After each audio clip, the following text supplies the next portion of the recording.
दोस्तों, अगर भारत सरकार पहले ही इतनी शक्ति दिखाती तो ना ही आज हमें इतने राफेल लड़ाकू विमान परचेज करने होते और ना ही रूस के Su-37 की तरफ हम देखते और ना ही अमेरिका के F-37 की हम बात कर रहे होते और ना ही आज हमारे देश को 30, 40, 50 बिलियन डॉलर देकर हथियार परचेज करने पड़ते। ये सारा पैसा जो हम हथियार में यूज कर रहे हैं, ये पैसा रहता हमारे भारत के अंदर। और बात यहाँ पर सिर्फ पैसे की नहीं है, हमारे देश के अंदर इससे रोजगार पैदा होता, हम सामान को एक्सपोर्ट कर पाते और हम खुद भी आत्मनिर्भर होते हथियार के मामले में। लेकिन फिर भी देर आए दुरुस्त आए और आज इसी का परिणाम हम सबके सामने आ चुका है। दरअसल ये खबर तो मैंने आपको दे ही दी थी कल की वीडियो में कि एमका लड़ाकू विमान को बनाने के काम से HAL को बाहर निकाल दिया है इनकी खराब परफॉर्मेंस को देखते हुए। लेकिन ये तो कुछ भी नहीं, कल रात सरकार ने एक और बड़ी कार्रवाई कर दी HAL के ऊपर। आप खुद आपकी स्क्रीन पर देख लीजिए। रिपोर्ट निकलकर सामने ये आई है कि भारतीय वायुसेना HAL के द्वारा बनाए जा रहे तेजस लड़ाकू विमान के पूरे प्लान को एक बार फिर से रिव्यू करने जा रही है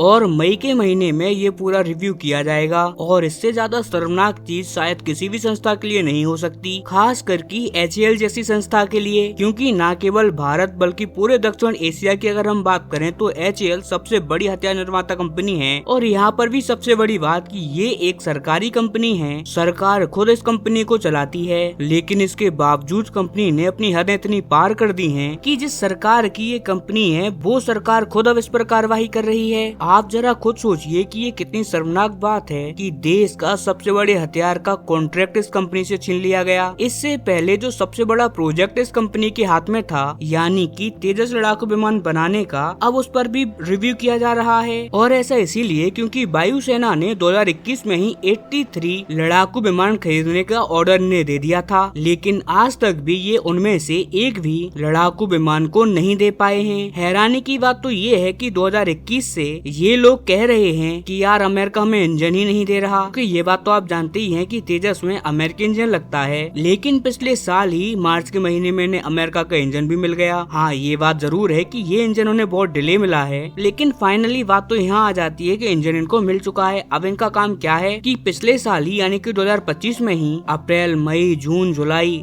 अगस्त, एटलीस्ट कभी तो आप एक लड़ाकू विमान डिलीवर कर देते। लेकिन अब तकरीबन एक साल होने को आ गया है, इंजन इनके पास पड़े पड़े सड़ रहे हैं, लेकिन अभी तक इन्होंने अपने तेजस के अंदर इन इंजनों को लगा ही नहीं पाया है। क्योंकि अब पता लगा है कि तेजस के अंदर एयर फ्रेम का भी इशू आ रहा है। जी हाँ दोस्तों, लड़ाकू विमान का जो कोर होता है यानी कि एयर फ्रेम, ये कुछ ऐसा ही होता है जैसे कि कारों में चेसिस होता है, वैसा ही। इतना ही नहीं, अब इसमें और भी इशू सामने आ रहे हैं, जिसकी वजह से तेजस लड़ाकू विमान अभी तक भारतीय वायुसेना को नहीं मिल पा रहा है। और इसकी कोई टाइमलाइन नहीं है कि कब जाकर ये इशू सॉल्व होंगे और कब इनमें इंजन लगेगा और कब ये भारतीय वायुसेना को मिलेंगे। और इसी वजह से भारतीय वायुसेना ये रिव्यू लाने जा रही है और इस रिव्यू में बहुत ही बड़ा निर्णय लिया जाएगा। लेकिन इसके बाद होता है एक चमत्कार। अब वो चमत्कार क्या है? दरअसल कल जैसे ही भारतीय वायुसेना की तरफ से खबर निकल कर आई कि इस डील पर रिव्यू बिठाया जा रहा है, उसके कुछ ही घंटों के बाद आज सुबह क्या खबर आती है तो आप खुद स्क्रीन पर जाकर देखिए। HAL ने कहा है कि वो 5 तेजस लड़ाकू विमान पूरी तरीके से तैयार कर चुके हैं और ये डिलीवरी के लिए रेडी हैं। हम भारतीय वायुसेना से संपर्क में हैं और बहुत ही जल्दी हम इनकी डिलीवरी भी कर देंगे। अब जरा आप खुद मुझे बताइए कि कल भारत सरकार ने फैसला लिया कि HAL को एमका से बाहर निकाल दिया जाएगा। उसके बाद भारतीय वायुसेना ने एक प्रॉपर एक्शन लिया और फिर उस एक्शन का रिएक्शन भी हमें 24 घंटों के अंदर ही मिल गया और कहीं से इन्होंने 5 रेडीमेड तेजस खड़े कर दिए जो कि ये डिलीवर भी कर सकते हैं। क्या रातों रात इन्होंने ये सब तैयार कर दिया? जी नहीं। इसका मतलब साफ है कि इनके पास पहले से ये तैयार थे और अब इनसे सवाल पूछे जाने चाहिए कि जब ये पहले से रेडी थे तो अभी तक इन्होंने डिलीवरी क्यों नहीं की। और ये खबर आपको समझाने के लिए काफी है कि आखिरकार इस कंपनी की हालत क्या है और किस लेवल का इसके अंदर मैनेजमेंट है और किस लेवल की इसकी मैन्युफैक्चरिंग है और इस कंपनी से एमका को छीना जाना कितना ज्यादा जरूरी हो गया था। और सबसे ज्यादा दुखद बात तो ये है कि तेजस और पाकिस्तान का JF-17 ये दोनों एक ही टाइम पर बनकर रेडी हुए थे। इनफैक्ट उनका तो बाद में आया था, उनका खराब भी था। लेकिन दुनिया में लड़ाकू विमानों की मांग जिस तेजी से बढ़ रही है कि आज उनका कचरा JF-17 भर भर के पूरी दुनिया में बिक रहा है। और हमारे पास भी ऑर्डर्स हैं, ऐसा नहीं है। अर्जेंटीना हमसे तेजस खरीदना चाहता है, ब्राजील हो गया, इंडोनेशिया हो गया, फिलीपींस हो गया, इनफैक्ट म्यांमार जो हमारा पड़ोसी देश है उसके संबंध पाकिस्तान से अच्छे नहीं है लेकिन हमसे हमसे हैं। इसके बावजूद उसने कौन सा खरीदा, JF-17। क्यों? क्योंकि जब हम तेजस खुद के लिए नहीं बना सकते तो हम दूसरों को क्या ही बेचेंगे। इसीलिए HAL की वजह से हमारे पड़ोसी देश भी हमारे दुश्मनों के लड़ाकू विमान परचेज करने पर मजबूर हैं। जबकि एक टाइम ऐसा भी था जब वो हमारे लड़ाकू विमान परचेज करना चाहते थे, लेकिन हम समय पर जब अपनी आर्मी को ही नहीं दे पा रहे तो उन्हें क्या ही देंगे। और ये बात अब पूरी दुनिया में फैल रही है और इससे हमारे राष्ट्र की कितनी छवि खराब हो रही है, ये बात तो आप सोच भी नहीं सकते। इससे सभी लोगों के मन में एक परसेप्शन बनता है कि ये लोग समय पर काम पूरा नहीं कर पा रहे हैं, ये बहुत ही ज्यादा लेट लतीफ लोग हैं। अगर हम इन्हें कोई भी चीज का ऑर्डर देंगे तो फिर तो लेट लतीफ होना निश्चित है। और मैं आपको एक बात बताऊं तो आप HAL पर कितनी ही कुछ एक्शन क्यों ना ले लो, लेकिन ये जरा भी नहीं सुधरने वाले। और इन्हें सुधारने का एक ही तरीका है और वो है प्राइवेटाइजेशन, जैसा हमने एयर इंडिया के साथ किया। जब तक air India government of India के अंडर था तब तक हर रोज एयर इंडिया के ऊपर कोई ना कोई सुर्खियां बनी जाती थी। देश के टैक्स पेयर का पैसा खा रहा था एयर इंडिया। और अब समय आ गया है कि HAL को भी हम एयर इंडिया की तरह प्राइवेट कर दें और यही हमारे पास रास्ता है।